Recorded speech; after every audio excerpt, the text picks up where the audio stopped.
When Chinaza gives her final plate of beans and plantains to a weary stranger, she has no idea he's the wealthiest man in town. Discover how this unexpected act of kindness unfolds, changing their lives forever. Before we begin this inspirational story of kindness and generosity, please like, share, and subscribe for more captivating African folktale stories. Sit back and enjoy. Once upon a time in the lively metropolis city of Ibadan there lived a kind-hearted young woman named Chinaza. She was not wealthy in belongings, but her spirit overflowed with compassion. Folks in her neighborhood often referred to her as Olowo Orimi, which loosely translates to my blessing. Her one-room home was squeezed between two ramshackle structures, the roofs covered in old iron sheets. Even though her pocket was usually empty, Chinaza's heart was always ready to give. Every day, Chinaza woke up before the break of dawn. She would tie her worn-out scarf around her hair, slip on her plastic sandals, and scurry to the main road. She sold cooked beans and fried plantains by the roadside to earn a few naira. On good days, she made enough money to buy cassava flour for her evening meal. On tough days, she simply sipped some water and called it a night. But despite her own tight budget, no beggar who came near her stall ever left with an empty hand. One extremely hot afternoon, as the scorching sun pounded the asphalt, a weary traveler appeared on the sidewalk. He seemed disheveled, his shoes coated with dust and his shirt drenched in sweat. The man's name was Tanji, although Chinaza had no clue who he was. Truth be told, nobody suspected that this tired wanderer was actually an extremely wealthy businessman, perhaps the richest individual in the country. He had just come from the airport, but a sudden series of unexpected mishaps found him stranded without his wallet and phone. The only thing he possessed was the simple outfit he wore. Tanji paused beside Chinaza's humble stall, struggling to catch his breath. She saw his shaky body and realized he hadn't eaten in what looked like days. Without a second thought, she pulled out a small plastic container and spooned her last portion of warm beans into it. She placed a handful of crispy fried plantains on top, even though she had originally set those aside for her own dinner. She stretched the meal toward him with a gentle smile on her face. "Brother," she said softly, "you look like you're about to faint. Take this food. Please, eat and regain your strength." Surprised by her generosity, Tanji hesitated before accepting her offering. He tasted a spoonful, and his eyes lit up with appreciation. He chewed slowly, feeling each mouthful ease his hunger and revitalize him. He peered around at Chinaza's small stall, noticing how basic and flimsy it looked. He could also see the few tattered naira notes in the metal box that served as her cash register. Yet, here she was, sharing her final meal with a complete stranger. Chinaza continued her walk, exchanging jokes with passers-by and urging them to try her delicious street food. She offered sachet water to those who could spare only a coin or two, telling them, "Drink up, we all need to keep hydrated in this blazing Sunday." She didn't put on airs or act better than anyone else. In her mind, a person was a person, be it an affluent big man or someone with only a few naira in his pocket. As the day wore on, Tanji finished the meal and thanked Chinaza repeatedly. He was a man of few words, but his gratitude was clear in the humble bow of his head. He felt a deep debt to her, not just for the food, but for the selflessness and unconditional kindness she had displayed. He considered revealing his identity, but something inside him advised him to stay quiet a little longer, to observe more about this honest young lady who had opened her heart so easily. Nightfall was nearing, and the buzz of the city began to shift. Commercial buses honked loudly, trying to gather last-minute passengers. Shoppers hurried about, bargaining for final deals. Streetlights flickered, and the local roadside music grew louder, mixing with car horns. Chinaza started packing up her leftover plantains and beans, preparing to head back to her small room. Meanwhile, Tanji stood by, pondering how best to repay this enormous kindness. Thoughts swirled in his mind like a sudden gust of wind. Should he rush to his bank and return with wads of cash? Should he buy her a new store? Should he purchase a better house for her? All these ideas weighed on Tanji's heart as he quietly helped her close up the store. He couldn't stop replaying in his mind the image of Chinaza handing him her last morsel of food without hesitation. He noticed the fading color of her headscarf and her torn sandals, yet she had the warmest smile he had ever seen. 1,000 plans formed in his head, and his heart grew even more determined to change her life in a grand way. Yet, the night was just beginning in Ibadan, and destiny had many chapters yet to unfold. The rumble of thunder in the distance hinted at impending rain, and the wind carried the fragrances of fried yams, grilled fish, and the earthy smell of dust rising from the roads. Under these dimly lit street lamps, Tanji and Chinaza stood side by side, both unaware of just how entwined their paths had become. Early the next morning, as the first rooster crowed in a far-off compound, Chinaza pulled herself out of bed. Tiny rays of sun slipped through the cracks in her window, illuminating the sparse room. She hadn't gotten much sleep. Thoughts of that weary stranger, Tanji, kept dancing in her mind. She couldn't stop wondering if he'd found a safe place to spend the night. She tied her old scarf around her hair and made her way outside to wash her face from the water drum in the corner of the compound. Moments later, she was off to her usual spot by the roadside. Her simple store was nothing more than a small table and an umbrella to shield from the blazing sun, but to Chinaza it was a gateway to new opportunities each day.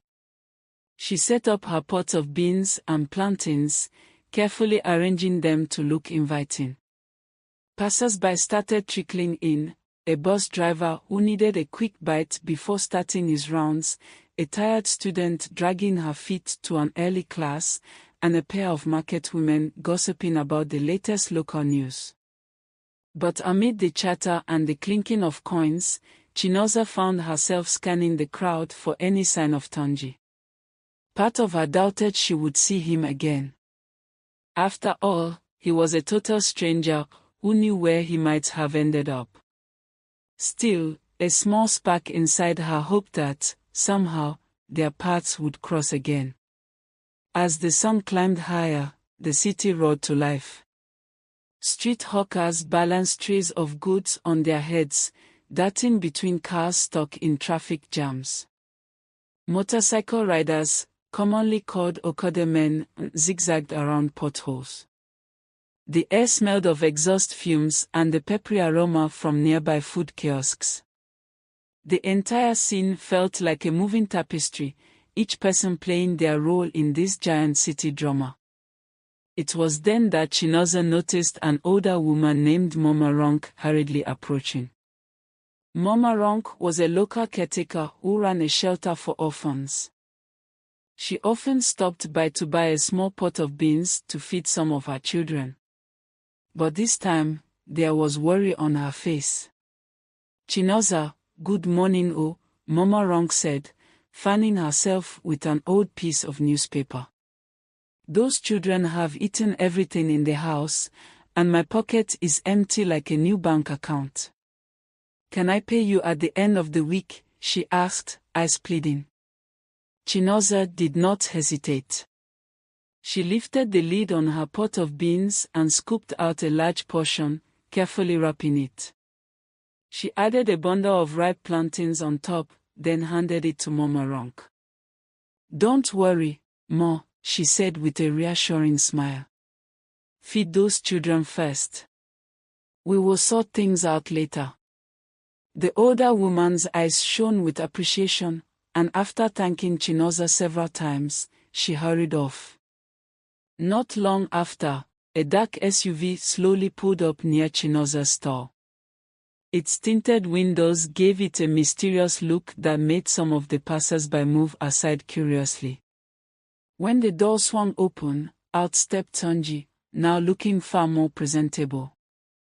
He had managed to replace his dusty clothes and worn-out shoes with a neat shirt and polished loafers. Even the way he carried himself seemed different, more confident and well put together. He ambled over to Chinaza, who nearly dropped the ladle she was holding when she recognized him. "Brother Tunji," she exclaimed, a mixture of relief and surprise washing over her face. "You look much better now." "Thank God you're all right."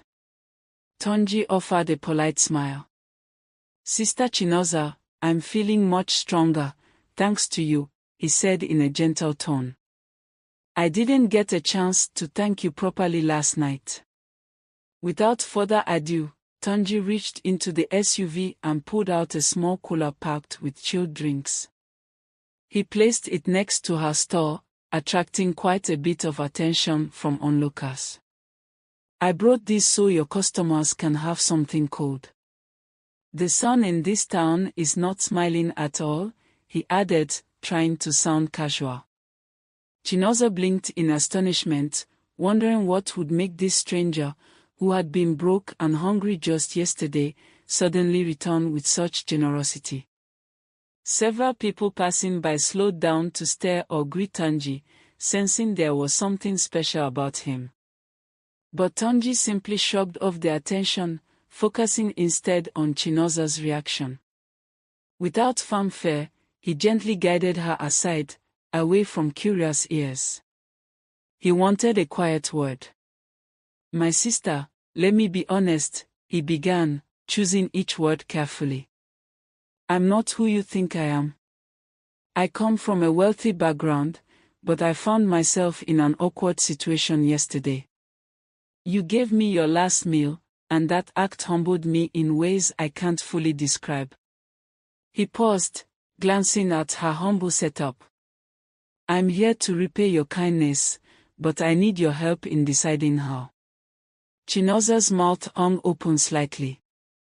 She couldn't quite wrap her mind around everything he was saying. Her heart pounded. A billionaire? In her store? It felt like something out of a movie. She looked down at her worn slippers and then at his polished shoes, feeling suddenly shy. "Brother Tunji, I'm just doing what I was taught, help your neighbor if you can," she finally managed to say. "I'm happy you're okay. That's enough for me." Tunji gently shook his head. "It's not enough," he replied. But before he could continue, a group of local bus drivers approached, calling out, "Chinaza, serve us food now. Hunger is dealing with us today." She quickly pulled away to attend to them, dishing out plates of steaming beans and crisp plantains. Tunji stood back, observing her in action. He admired how she treated every person with warmth, never once showing annoyance or looking down on anyone. After the rush subsided, Tunji quietly cleared his throat to get her attention again. "I won't lie, Sister Chinaza. You have changed how I see people. I'd like to do something that could change your life for the better, but I also need to respect your wishes. You'll have to guide me. What is your biggest dream for this small business?" Chinaza considered the question, trying to formulate a response. She glanced at the line of customers that had just been served, and then at the exhausted pot of beans on her table. Her eyes drifted to the worn wooden signboard where her name was written in fading paint. She'd always dreamed of expanding, maybe opening a proper canteen or small restaurant in a better part of the city. But such thoughts had always seemed too big, too far away, like chasing the moon. Just as she opened her mouth to reply, a commotion erupted a few stalls away.